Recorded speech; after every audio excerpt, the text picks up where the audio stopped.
Hello everyone, welcome back to Thoughtful Thursdays with me, Kristen May on maylovelight.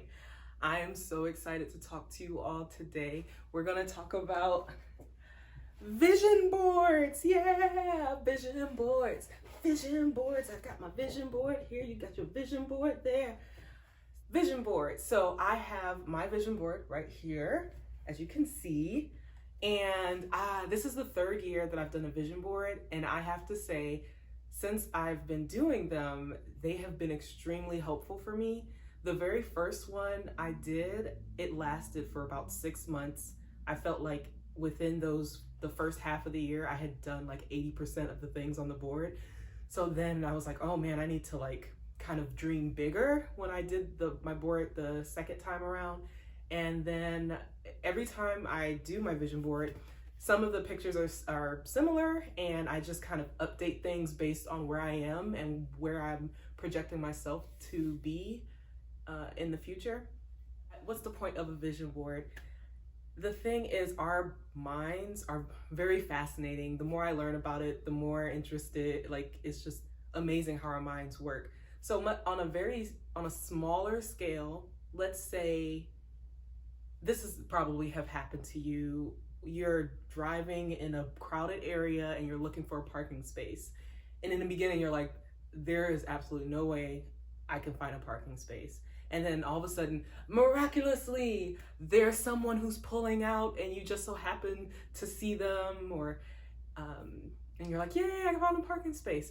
What is really happening in our brains is you have your brain, you're looking for a parking space.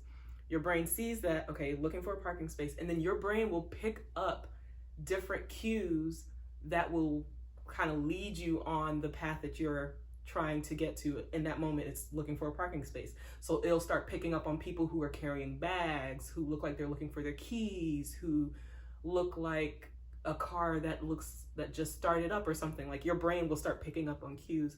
So how that translates into your vision board is when you set your intentions on the different things that you want to accomplish, you're giving your brain the trigger, the cue to start looking for opportunities like that will lead you down that path. And it's sometimes it happens like that's how our brains work. So it's really good to have your vision board so that you should put it in a place where you see it. I know some people feel a little like it doesn't go with my decor, so I like put it in a corner somewhere, but you want to put it someplace where you see it, because it's just really good to remind yourself of the things that you want to accomplish. So my vision board is separated into 4 quadrants. We have our personal, professional, health, and giving back. And that's how I've done it. And this is not like something that I created. I actually went to a little workshop that they were doing where I work on vision boards, and this was what they did. And so since then I've been using this format, really like it. Something that people do with vision boards, they use magazines and they take clippings out of it to create their vision board. I don't know if you noticed, but magazines are pretty pricey nowadays. So if you're in a group of people doing it, that's helpful. But by myself, if I were to buy different magazines, it would get pretty expensive. So what I did is I did Google Images searches on the different things that I wanted to put on my board. And I just printed them off and stuck them on here. Way more cheaper than buying a whole bunch of different magazines. Would you like to take a gander at my vision board? I'll talk about it kind of briefly, the things that I have. So like personal, something I've always wanted to try to do is to do stand-up. Those of you who know me, I perform improv comedy, but I'm absolutely terrified of stand-up because it's you creating your own jokes that you think are funny in the hopes that other people find it funny. That terrifies me. Write a book. This is a big one. This is a stretch goal, like I'm reaching. Something that I want to do at some point. I'm not going to go through everything, so don't worry. This will be quick. For health, I I wanted to look at things not only physically, but also mentally, spiritually, and emotionally. So that's what this region is geared towards with the health part. For giving back, I'm kind of going out of order, but that's fine. For giving back, that's my involvement in the community. I do volunteer work with kids. I try to, through work, I do different volunteering things as well.